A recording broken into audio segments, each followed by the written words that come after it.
Welcome to the podcast, Entrepreneur Perspectives, building and protecting your business one podcast at a time, a CASOurce family production. In this episode, we are going to talk about content marketing, what we've learned from previous podcasts, and social media engagement.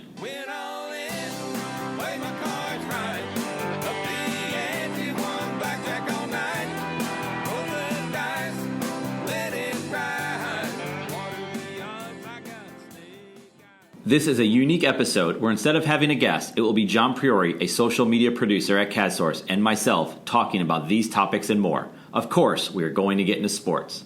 We call this our freestyle episode, completely unscripted. At the core of this episode is what we do, helping you build and protect your business with a focus on marketing. Let's get right into it. All right, so we are here today for our first freestyle episode of this Entrepreneur Perspectives podcast, and with me is John Priore. John, how's it going? Good. How are you? I'm good, man. I'm good. So we want to get started. Let's let you take it from here. Like, how do you want to start this thing off?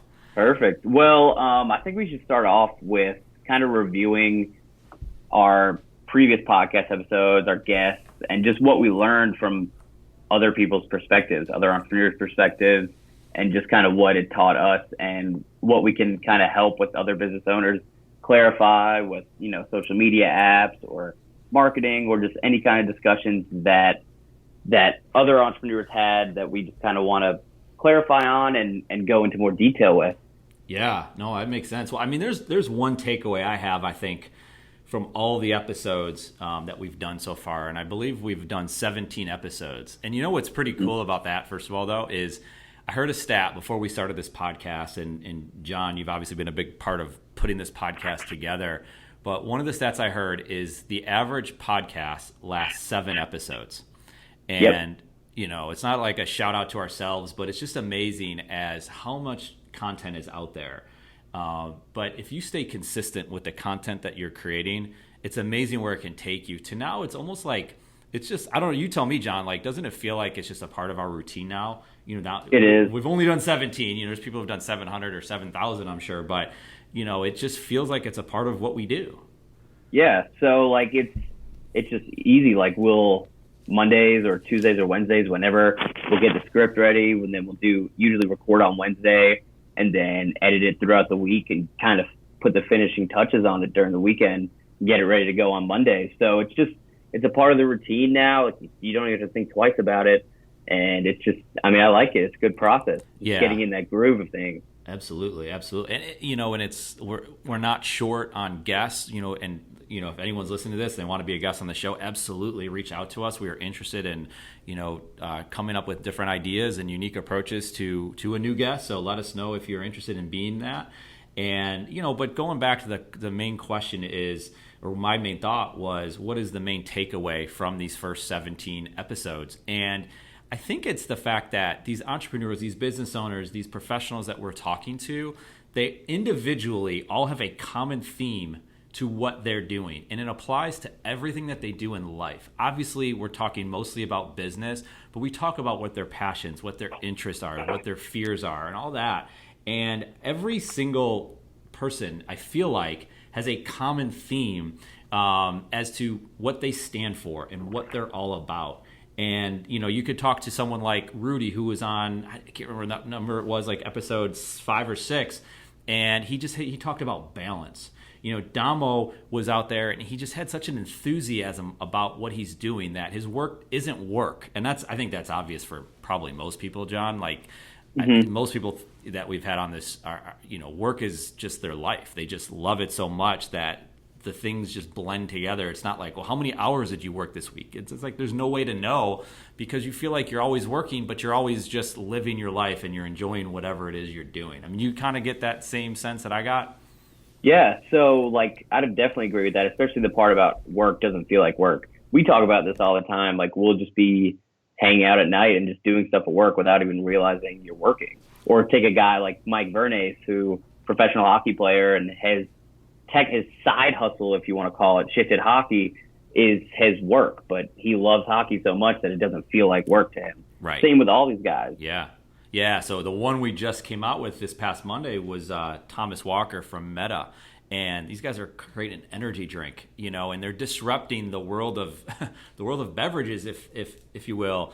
And it's all based around, doing the right thing and staying fit and understanding what you're putting in your body and how you take care of your body. And that's just his life. He's a CrossFit guy. He's an exercise guy. He just wants to make sure he's eating the right foods, and he's studying this stuff. And he's a former attorney, and it's just everything that he does applies to that. And so it only makes sense that this guy is a co-founder of Meta, and it just makes sense. Like, you'd be like, I get it. That's exactly why he's doing what he's doing. Right. And then the passion too was, it's one thing when you see the passion, you go to the website and you learn more about these entrepreneurs. But when you get them on a podcast and you get them going and you get like their creative juices flowing and their passions flowing with Zach and Tiffany and all these other people that we've had on, you can truly see where they're going with their business or with anything they're doing, that how passionate they are and how much they just love they're doing. And that's what's great about doing this podcast. Yeah. And you know what the other thing is too? We ask a question on the podcast: what social media app has people most confused? And what's cool is people are still confused, right? Even the most successful entrepreneurs, business owners still have issues. They're still trying to learn. And that's another thing that I would take away is every one of these people is learning in their own way. Whether they read a book or don't read a book or study or whatever they're trying to take in, they're all trying to gain better understanding and better knowledge. But they also understand where their shortcomings are. And when we talk about social media, they're like, yeah, there's certain apps that are really confusing to them. And I found it funny, and I don't know what the exact stats are, but I would say about 85% of the people said they're most confused about Snapchat. And it was funny because every time I asked a question, I just knew what the answer was going to be. And once in a while, someone would throw me off with a different response. But did you catch that as well?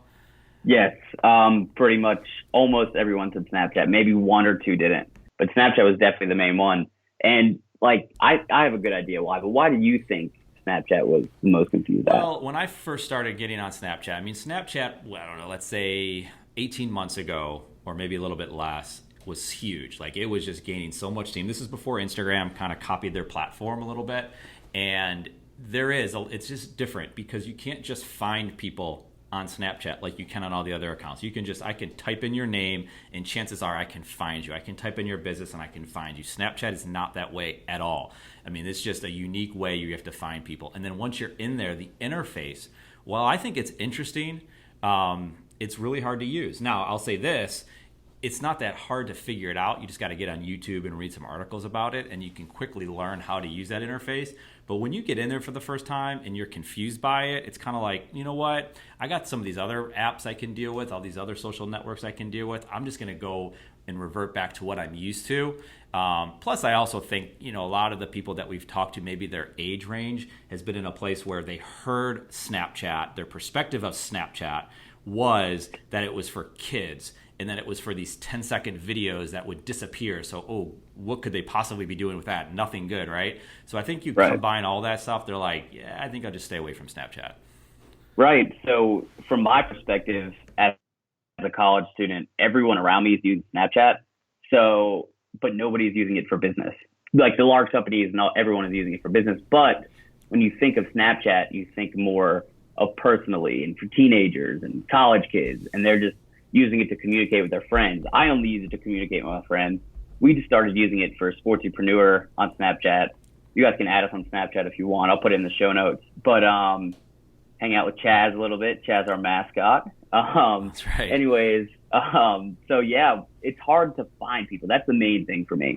So unless they're in your contacts, if they have a good link to that, unless they're in your contacts or their Snapchat name, it's hard to find, a potential client or your ideal customer. It's hard to find them on Snapchat as it's easy to find them on Twitter or Instagram or Facebook. Yeah. And that's probably the main thing that I think of. No, that makes sense. But that's where there's two things. One is it's less spam. Don't get me wrong. There's spam in any sort of social media app at this point, right? And they're going to find their way in there. They're going to try to ruin the service. But there's less spam there than there is on, say, Instagram, which we both love, right? Instagram's got incredible engagement, but Snapchat has less people doing business there, so there's more opportunity to cut through the noise because there's not as much noise. It's just harder to do it. However, one thing I do like about Snapchat, and this is, it's not even Snapchat, it's just in general, it's cross platforms, let's say. So if you and I were to start engaging on Twitter, and then I find out that, while you use Twitter, you also like Snapchat, well, we can then connect there. And so we can take our conversation from one app to another. And next thing you know, now we are communicating as networking friends or colleagues or friends or whatever you want to call it in the platform that we had a hard time, probably we never would have met each other on. But we met each other on Twitter, we take it over to Snapchat, and we can carry the conversation there. And I think that cross-platform, or whatever you want to call it, where you meet someone at one place and you take it somewhere else, I think that's a good way to do it. Right. And then one other thing I'd say about Snapchat is, though I love Instagram, Instagram's probably my favorite platform right now, and probably the majority favorite out of the people and other business owners. Snapchat uses the swipe up feature where you can put a link to an article or your website or anything like that, and anyone can do it. On Instagram, you have to have 10,000 followers to do that. So that's where I think Snapchat has a good thing going for them, as long as you have the right contacts in your Snapchat friends and your list of people. Absolutely. No, I think that's a big deal. And no, I totally agree with that. I think that's a huge part of it. I also feel like Snapchat, and you know this, John, that like it brings out creativity. So you have to be different. You have to be unique. You almost have to have fun with it. There's no doubt it's not for every business.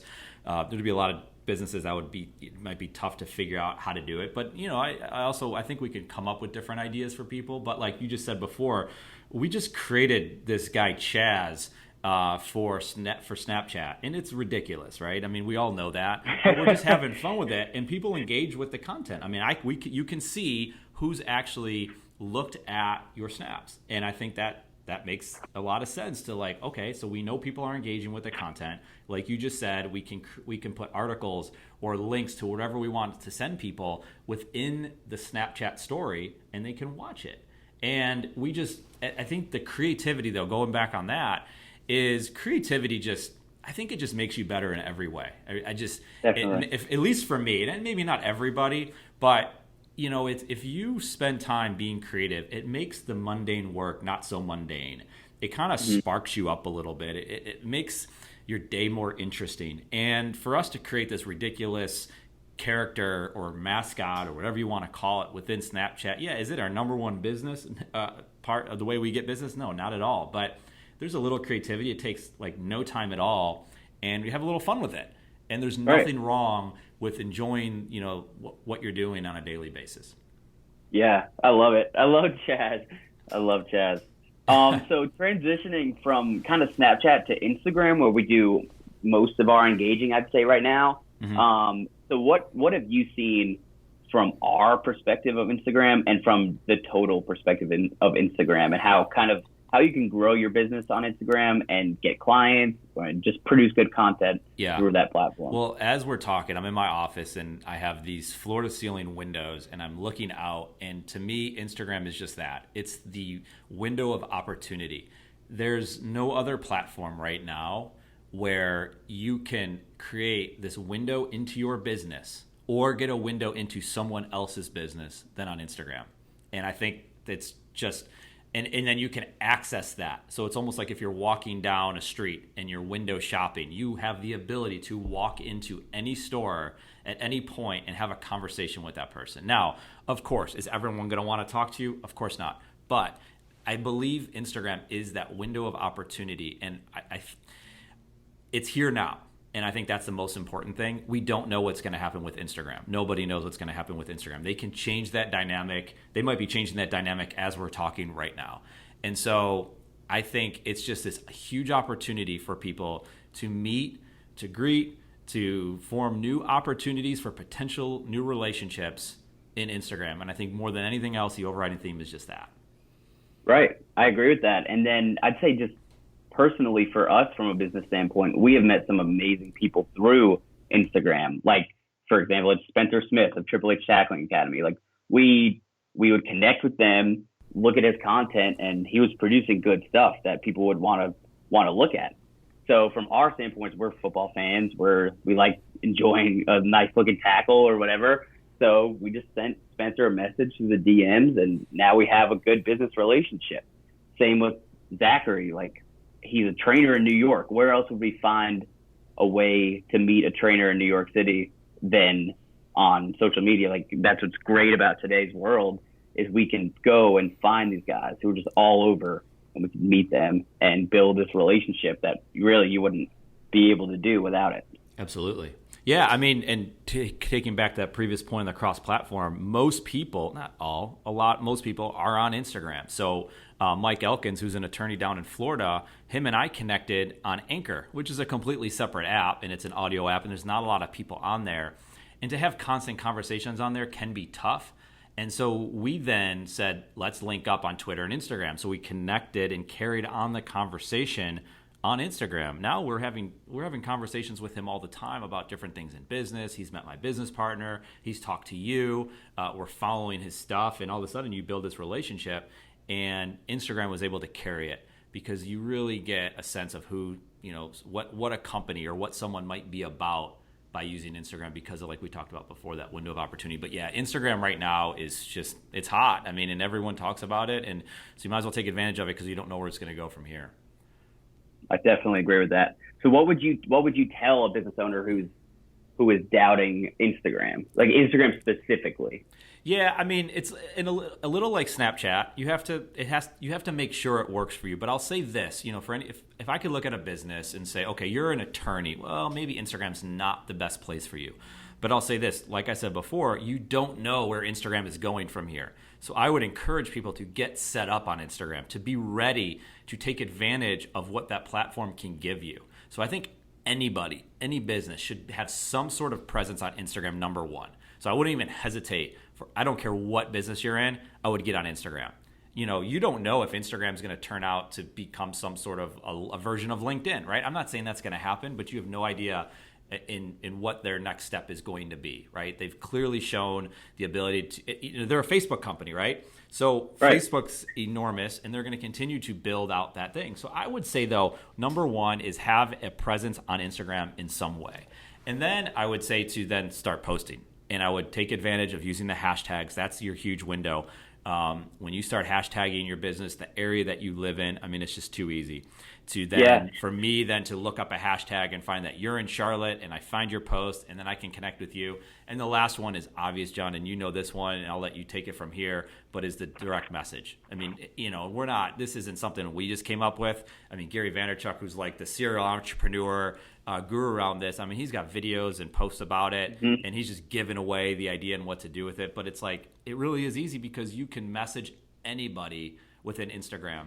And there's nowhere else you really can do that. Now, the problem, again, is you're getting spammed by people. So you have to filter through it. So you might get 20 posts, but I promise you there are good people messaging you within Instagram. And you could take it from there and say, like, how we've even gotten guests on this podcast just from that alone. Yeah. So the first thing is Gary Vaynerchuk has a great video about it. I'll put it in the show notes because everyone needs to watch it. And then, the direct message feature on Instagram is definitely one of my favorite features if you use it correctly. So you have to, first off, know who you're talking to. Like, you can't just send out the same message to everybody because everybody's different, and you want them to know that you're applying to them. So we've gotten people on this podcast, like Tiffany Lewis from SCSM Sports. She was on this podcast because we looked at her platform, we saw the passion, we saw the energy, and I just wanted to learn more about her. So I sent her the direct message. She replied. She was very interested, and then we just had conversations from there. And now we have formed a relationship through that. So it definitely opens the door of possibility because Instagram, like we said, everyone's on it, and your potential customers are on it, potential clients, and even just people you want to have a good conversation with. They're on it, and utilizing the direct message feature is big. And there's nothing else I can really say besides you have to start using it, but I would say using it the right way without spamming people, and really just knowing who you're talking to and providing them with value, some sort of value that they need. Yeah. And, it also, that brings up a good point about you're messaging people. And, so many business owners are going to say, my client, I was kind of hinting towards this earlier, my clients aren't going to be on Instagram. That's not where my clientele is. But you know what? They are on Instagram. They might not be on Instagram in their business mode, but they're there personally. And I don't care if you go into a boardroom with 25 suits sitting around a table. There are 25 individual people with all different interests. Their interests could be in gardening. They could be in sports. They could be in travel. It could be in hiking, right? It could be any one of these things. And if you can interact with those people on a personal level, that is still business to business marketing. You just happen to be talking to the executive at a company, the owner of a company, that entrepreneur that you want to get a hold of. So I would argue that a lot of these people are on Instagram, which goes back to the original point of you have some sort of presence on there. You just don't know. And, I get it. How are you going to spend time? You're busy doing all these other things. That's where, this isn't a call out to us because there's millions of people that do social media marketing. We're not just social media marketing, but there's people out there that can help in that. We're a group that this is what we do. We have clients in the area of content marketing. We help. We do their social media. They say, listen, I know what I know, and I know I need to get my stuff out there, but I don't have the time to do this, and I don't have the know-how to do it, and I really don't want to spend the time to get the know-how to do it. So just do it for me, will you? And that's where we get a lot of our clients from, because we realize, first of all, we do it for our own business, so we know it works. We're not trying to preach something that it might work, I don't know. We know it works. We've gotten clients this way. So we're saying to other business owners, Mr. and Mrs. Business Owner, you should do the same thing. And they're like, yeah, I know, but I don't know how to do it, and I don't have the time to do it. That's where a company like us would come in. Again, that's not our pitch or anything like that. It's just the truth, right?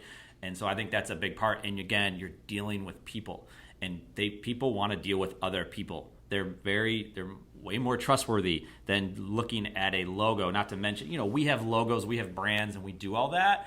But at the end of the day, you're talking to John, you're talking to Eric, you're talking to someone within the group, and you're dealing with individual people with their own insights and ideas and all that. Right. And then I want to talk to you more about marketing and content marketing in specific. But first, I want to mention this is like running with the people idea more. We talk to people every day. So we talk to more than one person every day. We just talk to people all the time. And after we talk to people, we'll have another discussion. And the people we want to work with are the guys and the girls who are just passionate. They're nice. They're like, we just know we want to work with them, regardless of what they're selling, regardless of what they're doing. You want to work with that person. And if you're just, honestly, you're just a good person and you provide value, then you shouldn't have a problem regardless of what you're doing, trying to get business. Well, that happened with just recently, Damo. And what was really funny is you saw it, and you had more conversations with him than I did. Then him and I got a chance to talk. And I remember I messaged you because I don't know where we were at different places at the time. And I was like, I like this guy a lot. And you're like, I'm glad you do because I do too. And so then this podcast comes out, and then he creates a video on Instagram that video should go viral. Unbiased to us, I think it's just the greatest video. This guy's got so much passion. But what's so funny about it is other people saw it, and I had people coming to me and being like, wow, that is so cool. That is so awesome. And they were telling other people about it. It had that viralness to it. But it's like, you saw it, I saw it, and everyone else saw it because he's a good person, he's passionate, he's high energy. Like, you want to be around someone like that. There's just nothing bad that can come from being around someone like that. And he's just giving it away. And I think that's really cool. So I think that kind of hits your point.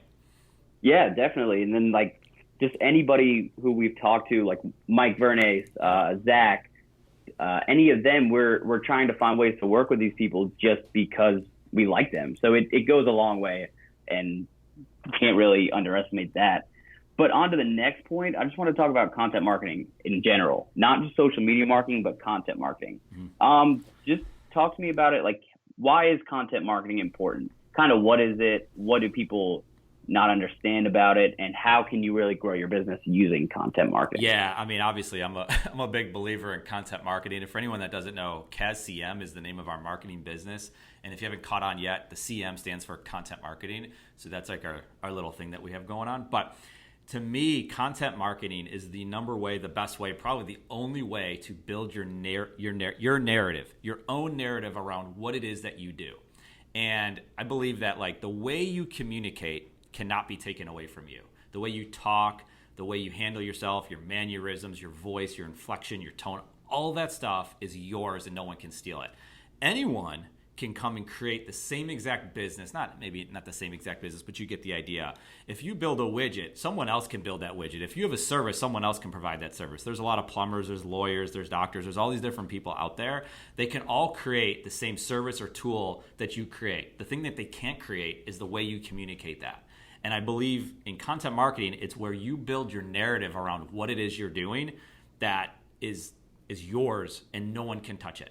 And so I think more than anything else, that is the number one thing that content marketing is. Now, taking that further, I believe when you start creating your content, and your content can be anything. It can be this podcast. It can be a blog. It can be a video series. It can be the way you communicate. It doesn't even have to be on social media or anything like that. It could be your presentations that you give to different groups and you go around speaking. Now, of course, chances are the best way to do that is someone film you or record you, and then you can go post those on your website or maybe social media. But that library of information, of content, of whatever it is that you're creating is now yours. It's your asset. So a lot of people look at it as like, well, that's going to cost me a lot of money and a lot of time. And I'm like, yeah, I get that, but it's an asset. That is yours to keep, to do whatever you want with it. So when we work with our clients and we help them and we write their blog posts for them based on their ideas within their voice, or we help them create their podcasts or their stories or their videos, we're doing it for them so they can take it. They can remove us from the equation at any point, and that is theirs to do whatever they want with it. So that becomes their asset. Their content library is theirs. And that's just, I can't state that enough of how important that is. And then it just really comes down to, what is your narrative? What is your story? Well, I don't know. It's different for everybody. But what I like to do is say, originally our business was founded, and we still do this, is around life insurance. Right? And I know this, and the people I talk to know this. Life insurance is not the exciting thing to talk about. It's a very important topic to talk about, and the things related to life insurance, like disability insurance, long-term care, absolutely. It's got a time and place. It's incredibly important to talk about. The thing is, people don't want to have that conversation. So what do we do? Well, what if you can build a narrative that ties into your business, right? And going on that a little bit, I think, because we're out there helping people protect their business, the protection comes in when we talk about, let's say, life insurance.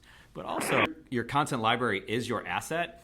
That is your protection of your business, because we've seen this before. If you look at like the health insurance industry in the state of North Carolina, if you were selling health insurance, and I probably said this on the podcast before, you were put out of business if you were selling it direct, if you were selling individual health insurance. They told you cannot make a commission anymore.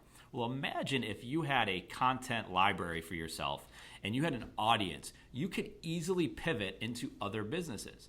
Well, so the content becomes your insurance policy without it being an insurance policy, if that makes sense. So I think that's an important part to understand as well. But now going back off of I would like to say, like, the tying into your business, and we have a couple articles we could put in the show notes, but when you create something that ties into your business that's way more interesting, and oh, by the way, you offer this product as well, I think that's where you really get the home run from content library. And here's an example. Say you're a photographer. If you're a photographer, you take pictures of families, let's say, and you love taking pictures of kids.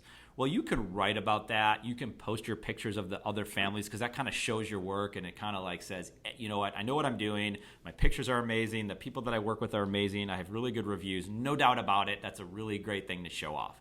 What if you had a blog or a podcast or a video series that talked about the things to do in the city that you live in? So let's say you live in Charlotte, North Carolina. You could write a blog post every week or every month about the top 10 things to do this week with your family, and you would post that, right? And then you could advertise that on Facebook. So the people reading your blog or watching your video or listening to your podcast are family members with kids. And oh, by the way, they want pictures of their families on their mantle, right? And it's just a different way to go about it. It's unique, and not enough people are doing it.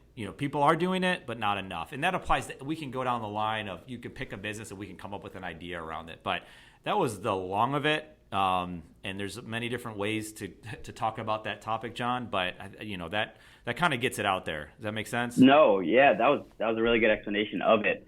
And I think one of the main questions we get is, so let's say I'm a business owner and I hire you guys, CASCM, to do my content marketing. You write me this article, say about coffee. I own an insurance firm, and you write me an article about coffee because I love coffee.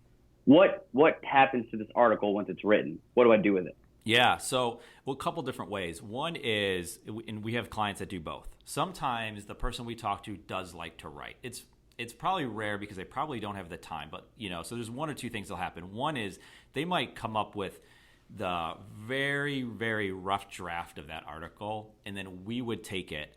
We would edit the article. That would include myself. That would include other people on our team. We have professional editors on our team.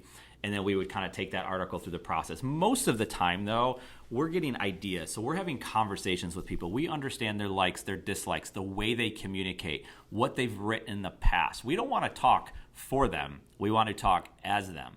And that's it's an important thing to understand. We want to talk as them. So if you have an idea, we want to talk as you, not for you. And so we would take your idea, your bullet points of information, and we would craft an article around that.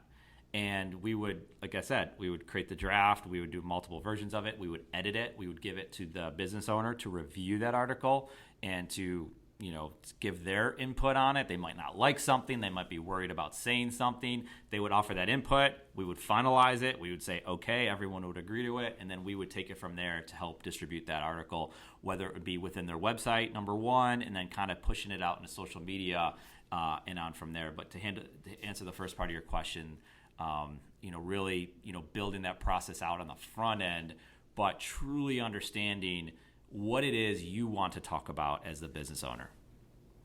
Right. I agree with that. And then one other thing I'd run with that is once the article is finished, how do you get it in front of the right person? Like, okay, so you have this article and then, I kind of want to sell t-shirts, but I don't want to push it. So how do I get it in front of the right person? Yeah, I mean, we have to understand who your audience is. Who are the people that you like to talk to? For us, we like to talk to business owners, entrepreneurs, people who have the entrepreneurial mindset, the growth mindset. They want to continue to learn and build out their business. So I know when I'm talking to an individual, it's that business owner, it's that person that I want to talk to. Who is it that the business that we're working with, who do they want to talk to? So once we have an understanding of the person they want to be in front of, what they do for a living, what their interests are, where do they live, all that, we can then craft that to make sure it gets put in front of the right person, right? Yep. So yep. I think that's the key to it. And then, using the social media platforms as leverage, I think that's what they are. Social media is not the only way to do business. I mean, the old school tactics of doing business still work. It's just social media is another tool that you have at your disposal to then, to help you drive business. And then how do you get the most engagement on those platforms? So one thing we talk a lot about is native content. What is native content? Well, native content is content that you post directly into that social media platform. For example, Facebook allows a lot of, I don't even know right now what the total number of characters are. I just know it'll take a full article and then some. So you can take an article you wrote and just put the entire article in Facebook. So, because what Facebook is saying is Facebook wants you to go to Facebook, stay in Facebook, and never leave Facebook. Now, you can create links out, and we all do that. But Facebook is going to value content that you post directly into Facebook more than content that you post that's going to some other website or perhaps a competitive website. They're a competitor of YouTube. So if you post a link to a YouTube video in Facebook, you bet that Facebook is going to say, we're not going to value that as much as the video you posted directly into Facebook.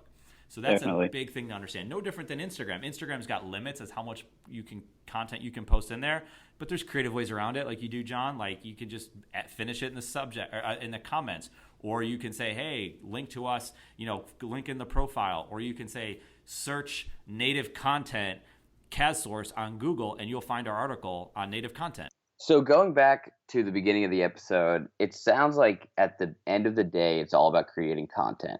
Not gaming the system. It's not just producing, a lot of content. It's producing quality content. And producing quality content is way more important than just throwing stuff out there, as a link for people to see. Like, what do you think about that? Absolutely. Yeah. So a lot of what we've been talking about is different ways to get in social media, different tactics you can use, different ways to promote content, create content, all that stuff, right? At the end of the day, it comes down to what we talked about at the beginning, like you were just saying, is coming up with your unique story around what it is you do, something that ties into your business, and start there, right? So all these great tactics, all these great social media platforms, they're all wonderful, don't get me wrong, and they're just, like we've talked about, a tool to help you and your business. But at the end of the day, you have to create that unique message. And I think that's what I want to leave everybody with right now, is to think about creating unique content. And what that is going to be unique to you. We're the type of group that helps people think through those types of ideas and come up with that story. Like that idea we talked about before. If you're a photographer of families, you can write an article about the 10 best things to do in your city. That type of idea. And there's so many, right? We can go on and on with those types of ideas, but then it's coming up and creating that content and spending time with it. It's not just write an article and go post it. It needs to be well written. And that's a very important part of it. I mean, editing articles, and we spend time doing that. And it's not easy, don't get me wrong. But that, I think, more than anything else, more than how you post on Instagram, more than how you use Facebook, and all those things that come together, it's about creating that unique message for you and for your business. And I think with that, we can move on from this episode and then have a deep dive into other topics that we want to get into and other topics that we've talked about. What do you think about that, John? Yeah, I think you nailed it. Couldn't have said it any better myself. Okay. So, and the other thing we're looking for is questions. A lot of the stuff we talked about today is questions that we have from podcasts, as we've talked about, questions that we get on social media. So if anyone who's listening, we appreciate that, first of all, but any questions you have, hit us up, hit us email, text message, social media, Instagram, Twitter, Facebook, doesn't matter. We'll get it. And we want to have a Q&A session on a future podcast. And so I think with that, John, anything else you want to add? I don't. I'd say just keep going, keep producing quality content, and you'll get there. It takes time. It does take time. It takes a lot of time. But if you're having some fun with it, if you're developing business with it, it's a worthwhile event. I mean, it's amazing to me. You have to give it, so you said time, you have to give it a lot of time. I got to restate that, because it could take a year, 2 years, 3 years, 5 years. It could take all that kind of time. And all of a sudden, someone's going to call you up out of nowhere and be interested in working for you, working with you, entertaining you for their services, right? All that stuff comes together when you just give it some time. Yeah. Well, John, I appreciate it today. I really enjoyed this podcast. I think we're going to do a lot more like this. I think they're valuable. I hope someone else feels the same way. Yeah, I do too. I enjoyed this one, and I look forward to doing more and more specific ones. Awesome. All right, John. Talk soon. All right. We had an absolutely awesome time putting this podcast together and hope you found value in it for your business. The perspectives we brought on the current state of content marketing and on this podcast specifically are now perspectives you as the business owner or entrepreneur can use for yourself or for your business. And for any business owner or entrepreneur that has questions on anything we discuss, feel free to reach out to us. You can contact John at johnpriore15 on Instagram or Twitter, or you can email him at john@kazsource.com. You should also feel free to reach out to me directly. You can contact me on Twitter at Eric_Kaz, or with the same name on Instagram, or you can find us at kazsource.com with links to us on the different social networks. Thank you for listening to our KazSource podcast, Entrepreneur Perspectives, building and protecting your business one podcast at a time. And until next time, we're out of here. Went all in, play my cards right, up the ante, won blackjack all night, roll the dice, let it ride, water the odds, I got snake eyes. Big thanks to Rods Racing for their support of this podcast and allowing us to contribute to their inspiring cause. Thank you so much for listening to this podcast. It's a big deal to us. We hope you found value in it, and if you did, we would be incredibly grateful if you gave us a review on iTunes. Remember to subscribe to this podcast and feel free to share it with anyone you know. More than anything, thank you again for listening. We appreciate it.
let's talk about some sports. Let's lighten it up after that. Yeah. Let's do it.